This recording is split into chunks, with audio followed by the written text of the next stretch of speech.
Hello student, SPC government college के YouTube channel में आपका सभी का स्वागत है। मैं doctor Rajesh Kumar Meena, social department से। आज का जो अपना ये टॉपिक है अर्जित परिस्थिति, ये बीए पार्ट के फर्स्ट पेपर से संबंधित है, सेकेंड यूनिट से है ये। इससे पहले मैंने आपको पदत परिस्थिति बताई थी। राल्फ लिटन ने जो परिस्थिति स्टेटस है उसको दो भागों में बांटा था 1936 में। द स्टडी ऑफ मैन उनकी पुस्तक थी, उसमें पदत परिस्थिति मैंने आपको पहले ही समझा चुका हूँ। अब आती है अर्जित परिस्थिति। पदत परिस्थिति जो जन्म से मिलती है, हमें लिंग के आधार पर मिलती है, जाति के आधार पर मिलती है, नातेदारी के आधार पर मिलती है, प्रजाति के आधार पर मिलती है, आयु भेद के आधार पर मिलती है, शारीरिक विशेषताओं के आधार पर मिलती है, जिसमें व्यक्ति किसी प्रकार का कोई प्रयत्न नहीं करता, उसको कुल मिला के ये कह सकते हैं अपने उसके जन्म के साथ ही उसको मिल जाती है। लेकिन जो अर्जित परिस्थिति है उसमें व्यक्ति अपने गुण, उसके गुण के आधार पर, उसकी योग्यता व क्षमता के आधार पर उसको प्राप्त होती है। आपने देखा होगा समाज में कोई तो मजदूर है, कोई धनवान है, कोई गरीब है। ऐसे ही प्रशासन में भी, नौकरियों में आपने देखा हो कोई बहुत ऊंचे पद पे बैठा हुआ है, कोई निम्न पद पे बैठा हुआ है। तो ये सब उनके प्रयत्न व योग्यता व क्षमता के कारण उनको ये सारे पद और सम्मान समाज में मिला है। उनकी परिस्थिति ऊंची हुई है, तो इसमें सब उनकी खुद के स्वयं के गुण हैं, उनकी योग्यता है, उनकी क्षमता के आधार पर वो उनको समाज में उच्च परिस्थिति मिली है। तो वह परिस्थिति जो व्यक्ति के व्यक्तिगत गुणों के व योग्यता व क्षमता के आधार पर प्राप्त होती है, इस प्रकार की परिस्थिति को अर्जित परिस्थिति कहते हैं। अर्जित परिस्थिति को अपन इस प्रकार से भी स्पष्ट कर सकते हैं। एक सामाजिक पद जिसे व्यक्ति अपनी इच्छा एवं प्रतिस्पर्धा के द्वारा प्राप्त करता है, मतलब उसकी स्वयं की भी इच्छा होती है उसको पद को प्राप्त करना, और वो कंपटीशन करता है, प्रतिस्पर्धा करता है, प्रतियोगिता करता है, तब उसे वो पद प्राप्त होता है। अर्जित परिस्थिति के नाम से जाना जाता है। जैसे शिक्षा में व्यवसाय, संपत्ति संचय, विवाह, श्रम विभाजन आदि का संबंध अर्जित परिस्थितियों से ही है। साधारणतः दयालु, बुद्धिमान, योग्य, प्रतिभाशाली, साहसी एवं शक्तिशाली व्यक्ति को सभी महत्व देते हैं। आधुनिक समाज में जहाँ जन्म के स्थान पर व्यक्ति के गुणों को अधिक महत्व दिया जाता है, अर्जित परिस्थितियाँ अधिक पाई जाती है।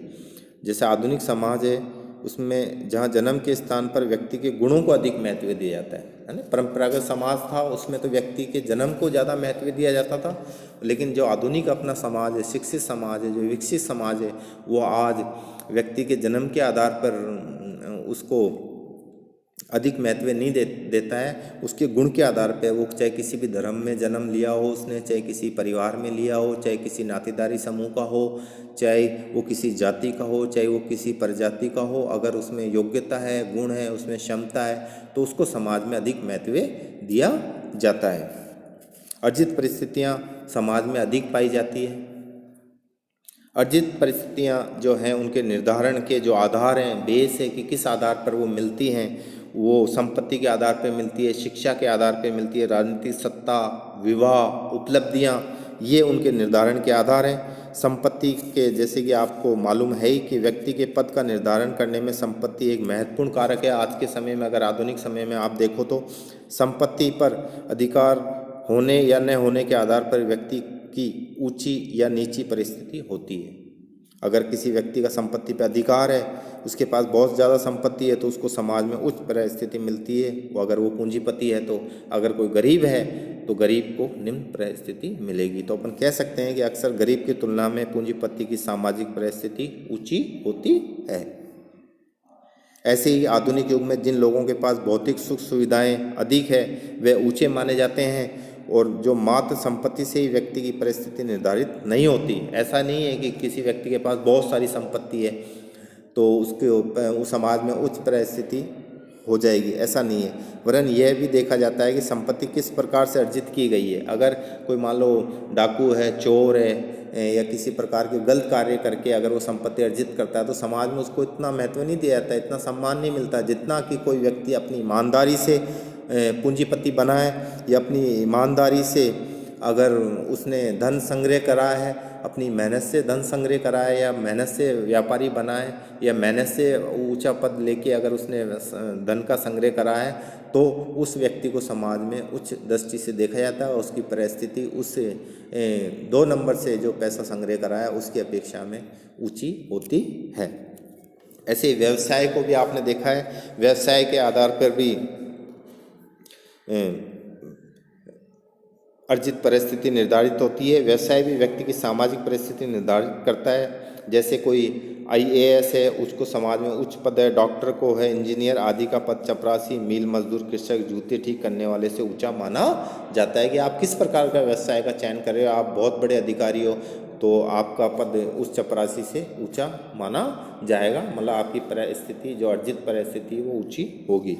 ऐसे ये शिक्षा अशिक्षित की तुलना में शिक्षित का तथा कम पढ़े लिखे व्यक्ति की तुलना में BA या MA अथवा अन्य डिप्लोमा या प्रशिक्षण प्राप्त व्यक्ति की परिस्थिति ऊंची होती है।